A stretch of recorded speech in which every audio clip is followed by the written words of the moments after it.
Hello and welcome to Episode 6 of PrinnyCast for October 14th, 2012. We're getting kind of a late start today because of some serious stormage, but I think we're out of the lightning now, so we'll hope that continues. I'm the blunderbuss of podcasting. Alright, we're your hosts. I'm Chris. I'm Mike. I'm Grover. And we're going to dig into some of our, not necessarily our favorite games, though they kind of coincide with each other, but the games we played to pieces. We just played to death. Hours and hours. We beat it once, we beat it twice, we beat it, that kind of thing. Or just games that we didn't necessarily even beat, we just put a lot of hours into. But first, I'd like to give a special thanks to World of Long Plays at longplays.org, who's been helping us supply with some extra video here and there. I'd also like to mention that our Twitter is at PrinnyCast, and our email is prinnycast@gmail.com, so if you guys ever want to give us a heads up of something that you'd like to say on the show, feel free to email us. And I hope you're also enjoying our new video format. It's a little higher resolution, a little higher frame rate, but you'll notice those funky little raster lines. So we'll see if you guys enjoy that a little better than what we have been doing. Oh, and for everybody who hasn't quite gotten the hang of our show yet, down below, all of our links to all the rest of the parts of the show are down there. We're generally an hour-long podcast. Part 1 is not just, our entire show. So... yeah, so what have we been playing this week, Grover?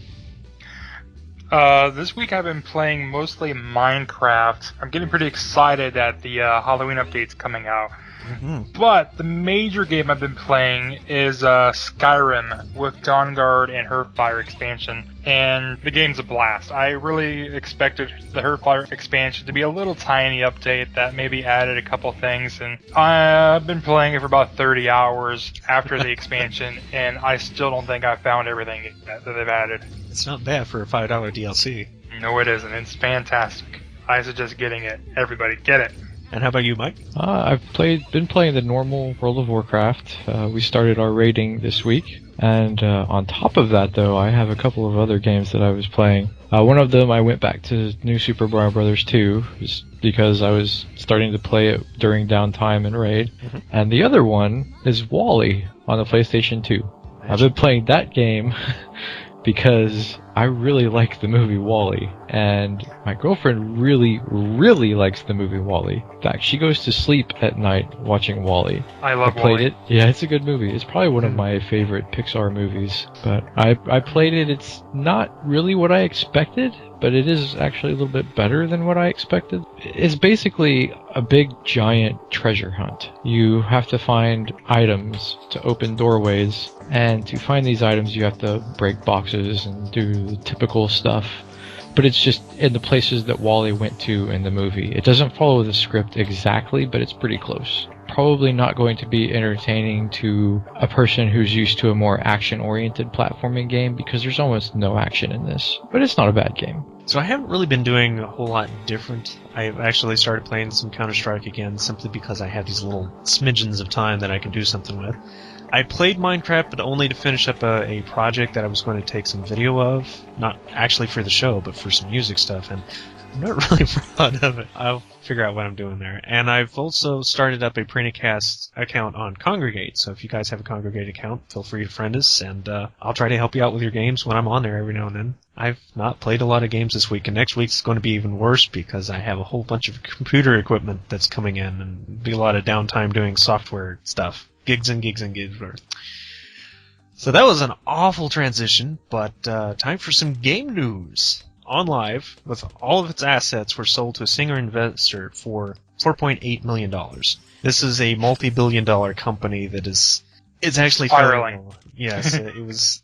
the reason it was so cheap is it's almost $20 million in debt. And I'm not even totally sure why anybody would bother with it at this point, because what's really left on OnLive to salvage? It's really sad. I remember when OnLive first came out, and I was like, oh, this might actually be something awesome. But how long has it been? Maybe a year and a half, and I just watched it very early on just start falling apart. But on the other side of that spectrum, we have Resident Evil 6, which has outsold the entire lifetime sales of the last one, Resident Evil 5. And despite all of it being kind of panned by even its fans for how it's really changed the engine and really changed the universe, Capcom has been defending it that they simply can't please everybody all the time. But that's also a little strange when you consider how much an entire sequence of the game where you play Chris is more or less a really watered-down Gears of War clone. It does not look or feel like Resident Evil at all. Zombies with guns. Need I say more? Wow. I quit playing at 3, I think. So actually, I think I quit playing at Code Veronica as the last one on Dreamcast. I played 5, but I didn't play much of it. But Capcom intends on trying to bolster it a little bit by releasing free DLC, including a recent update to Ada's campaign, so it unlocks without you having to beat the game, and also allowing it to be a two-player game, which is actually one of the other sticking points, that because it's such a two-player mechanic all through the entire game, it takes away from the horror mechanic. Because when you have an AI ally who's basically invincible with infinite ammo, the whole survival horror thing's completely gone. Yeah, it completely falls apart at that point. I mean, can you play with another player, like, you know, yeah. in co-op? Oh, that's cool, but... That was pretty much the whole creation of it. They were following the same formula they had for Resident Evil 5. They should really gimp the AI if that's the case. I mean, your co-op player when they're a computer, not have infinite ammo. But... Who would want a second player on there when you've got easy mode on your AI, yeah. Exactly. So Painkiller, I don't know how many people out there actually remember that game. It was kind of the spiritual successor to the Doom series when Doom didn't do it. Has had a remake that's supposed to be released at the end of the month. I bought Painkiller during the Steam sale, and I actually already owned the Gold Edition. But I don't remember what it was, but I think there was something extra included in the Steam sale that I didn't have, and it was pretty cheap, so I picked it up. I think there were some new weapons and new levels by that time. I think so, yeah. And that's all I have to say about that. That's the whole headline. There you go. Speaking of similar headlines, iOS He-Man game. Yeah, He-Man. I never really liked He-Man much. iOS. And then NBA Live 13. Now, sports games aren't nearly what they used to be after EA's buyout of everything, but apparently NBA Live 13 was in such rough condition that they downgraded it from a full retail game to a downloadable title, and now it's been canceled less than a week before launch. Wow. That's very unusual, especially with EA. Yes. They like to get anything out no matter how it looks. It has to be pretty bad for them to cancel something. Yeah. Especially at the last minute when it's basically Yeah. done. And then Rockstar Games Collection has been listed by retailers to be out next month for the PS3 and 360. And it's a package that includes L.A. Noire, Midnight Club L.A. Completely Edition, which is basically the most recent Midnight Club with all of its DLC, Red Dead Redemption, which I do not believe comes with any of the DLC, and GTA Episodes of Liberty City, which is basically GTA 4 with all of its DLC. So I almost guess that Red Dead actually does come with its DLC too. I don't believe there's been a price listed quite yet, but I can't imagine it being more than $80, and that's not bad for considering what you're getting there. I really think that Rockstar should stop doing remakes of their games and make Bully 2. I've been waiting for a Game of the Year edition for Red Dead Redemption, but I keep thinking that I will get one, and then I realize that I'm dealing with Rockstar, not Capcom. I actually haven't played Red Redemption yet. I've heard good stuff about it, so... Oh, yeah. David Fincher of Seven and Fight Club fame headed up a 2-minute live-action trailer for 343's Halo 4, which was directed by Scott Pilgrim vs. the World special effects supervisor Tim Miller. And it's supposed to debut October 18th, which won't be too far from the upload here, on Jimmy Fallon's Late Night Show, which is a horrible place to debut a game trailer of that magnitude, but yeah. There you go. And also in Halo 4 news, just recently, G4 TV has mentioned that apparently gameplay videos and leaked images of Halo 4 are being found all over the internet. Is that a possible leak? It is very possible there is an actual Halo 4 out there somewhere. Yeah. And speaking of guys in gigantic suits of armor blasting aliens, XCOM Enemy Unknown is finally out. Hooray! I'm a big XCOM fan. I have the original back on the PS1, which is apparently a very rare thing to have. Unfortunately, my brother's got it right now, and I'm not sure what condition it's in because of years and years of having kids in his house. But recently, there was discovered there's some hidden hero Easter eggs that while it disables your achievements, if you rename your characters to game creator Sid Meier, or Kevin Levine, or comic book artist Joe Kelly, or YouTube creator Otto Zander, the character becomes a super soldier. That's kind of an interesting way to unlock cheats, I guess. Yeah, that's wild. Justin Bailey. Yep. But we don't know who Justin Bailey really was. Well, what I understood was that Bailey was a term for a one-piece swimsuit. So when you type in Justin Bailey... Bailey, I see. Yeah, literally just in Bailey.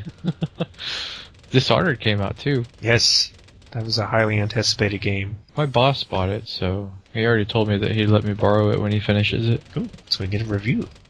Yes. And we were talking about how I'd like to see some sequels for this series, so here's a glimmer of hope. ToeJam and Earl and Panic on Funkotron is coming out bundled together for the PSN and XBLA. Oh. So maybe this is hope that we'll see a 4. I've never played 3, but then again I've not played any original Xbox game except for Halo, Dead or Alive 3, and Star Wars Knights of the Old Republic.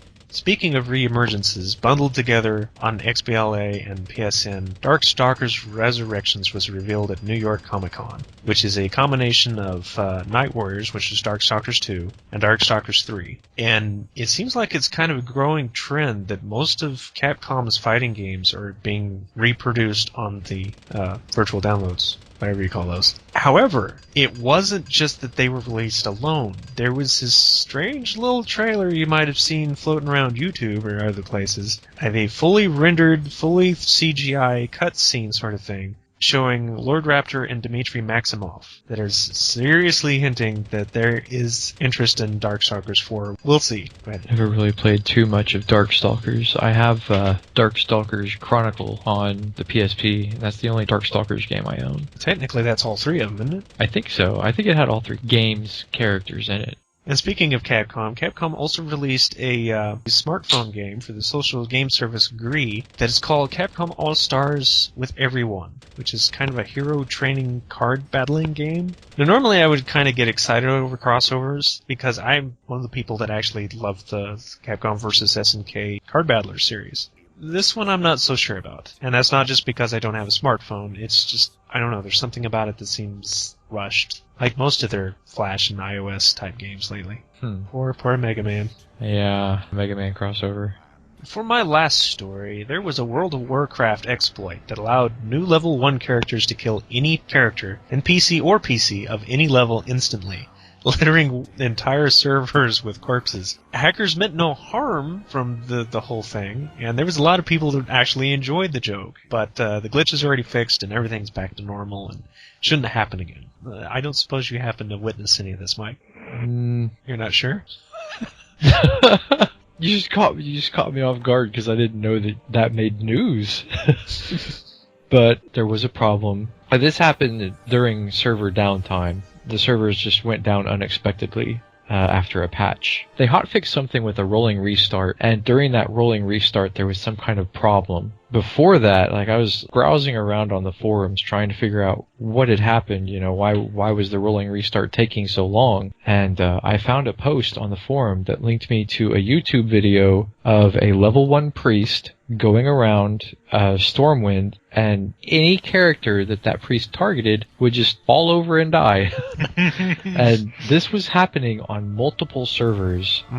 But the most popular opinion is that an exploit was, left in the game unintentionally, that something caused something to happen, where if you had a priest, you could instant kill your friends, basically.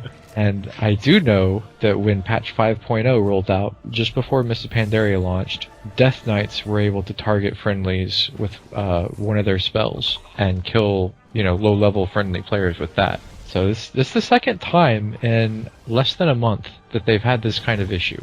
I've been playing the game for, 6 or 7 years now. Aside from an event where this was supposed to be happening, I've never heard of people being able to kill their allies like that. I remember that virus that they managed to get away from one of the instances and go into towns and affect everybody. Yeah, that was hilarious. It was called Living Bomb. One of the bosses in Molten Core would turn you into a living bomb. And if you zoned out of the instance, the debuff stayed. What Living Bomb did is it knocked you up into the air, but it exploded everybody around you. So it was supposed to be a mechanic that gave you raid-wide damage that you had to heal through. Well, the debuff didn't go away when you left the instance, so they would use their Hearthstone to get back to town and then go stand in the middle of the town and kill people. Yeah, I was actually killed that way.